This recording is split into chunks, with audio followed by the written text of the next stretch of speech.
Hello. My name is Benjamin, and I bring you live updates from Update Center. So today we'll be contributing our 2 cents on the movie The Avatar: The Last Airbender. So the movie experiences episode by episode breakdown as Netflix adoption skips or dramatically condenses the majority of the original season's episode of 20, where 9 are just loosely adopted and 11 are entirely reduced to Easter eggs. So, the approach has been highly criticized by online netizens with narratives like the movie has been reduced to a highlight reels of what it was rather than a fully developed story.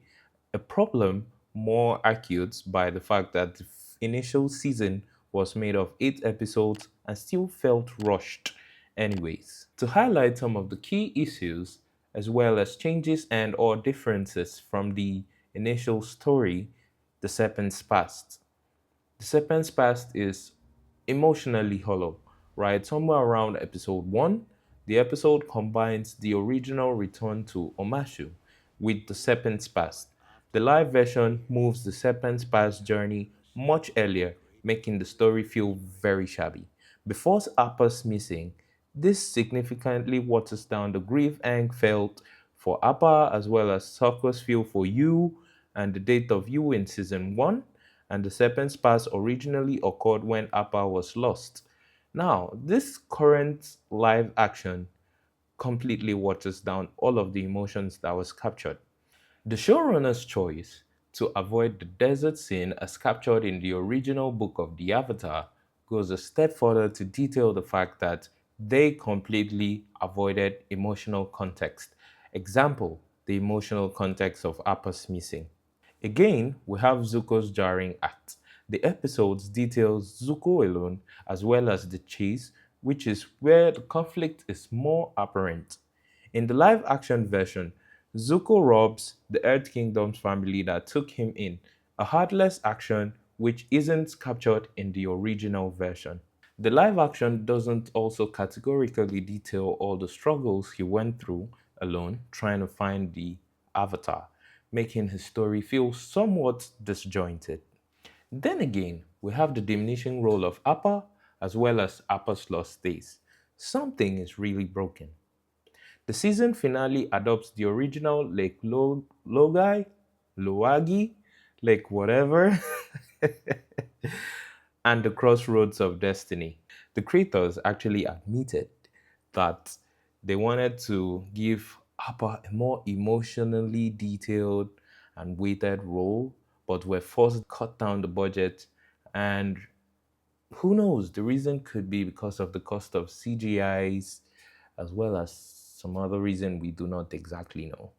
Now, in the live action version, the emotional backstory of Appa's kidnap was very touching. Finally, we have key episodes washed down, right? In various episodes of the live action, we have characters explain the scenario or explain what they're doing as at the time rather than let the audience feel the emotions and feel the storyline. So we have the case where Toph gets to explain that she's the one who invented metal bending rather than allow the audience fully understand the emotional weight of what she did as at the time. Also, we had fans' favorite episode like the drill completely cut off because of budget. We also had the beta works as well as Zuko's lightning lessons completely rushed in the original episodes of Zuko's lightning lessons. It felt more enticing, more engaging. I mean, we also had scenes like the Daily conspiracy completely watered down. I feel the movie was really rushed. So, despite all of the criticism as well as the backlash the live action of the movie The Avatar, The Last Airbender is currently facing, there are a few good deeds. A lot of good deeds actually. So despite the significant controversies around the movie, fans and critics all over the world also go a step further to appreciate the second season of the movie coming a step further from the first season. Now, all of the comments that were captured in the season one was actually adopted, showing that the movie has actually gone a step further to embrace all of the good comments as well as critiques to make the movie so much better. Again, Maya Czech, who also acted as Toph, her introduction is a major highlight to the movie where she completely blended in with the role and she did a very good job despite the initial fans' worry of who was going to play the role of Toph. She perfectly captures Toph's signature role, her bash, her arrogance, her tone. I mean, I even learned she had to use contacts to impair her vision a bit so she could play the role adequately. So, Maya Check, cheers to you. You did a very good job playing the role. Another good deed is the tone. The movie captures way better tone in the season 2 than it was done in the season 1. And this also captures the charm and the comedy of the original seasons of the Avatar, which is a very good step ahead.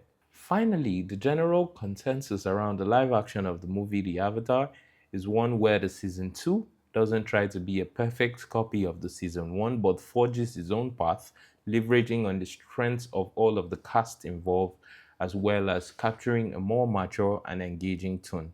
So stay tuned as we bring you more updates from Update Center on many other movies in the same category.